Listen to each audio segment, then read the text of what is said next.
ఓం నమ శివాయ. శివుడు నాట్యం చేస్తున్న నటరాజ విగ్రహాన్ని చూశారా? అది భక్తి కాదు, బ్రహ్మాండం నడుస్తున్న శాస్త్రం. Welcome to Taramrutham. మన సంప్రదాయంలో దాగి ఉన్న శాస్త్రాలను ప్రపంచం ఎలా గుర్తించిందో తెలుసుకుందాం.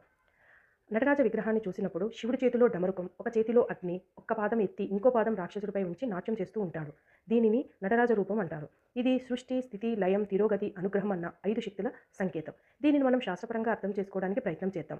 ఈ నాట్యం కేవలం కళ కాదు, కాస్మిక్ డాన్స్ అని శాస్త్రం చెప్తుంది. ప్రపంచంలో అణువులో నుంచి నక్షత్రాల దాకా ఎప్పుడూ కదులుతూనే ఉంటుంది. అదే శివుడి డాన్స్.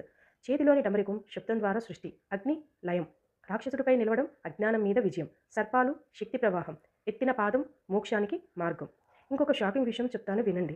సెన్ అనే ప్రపంచంలోనే అతిపెద్ద సైన్స్ సంస్థ వాళ్ళు తమ సైంటిఫిక్ క్యాంపస్లో నటరాజ శివుడి విగ్రహాన్ని పెట్టారు.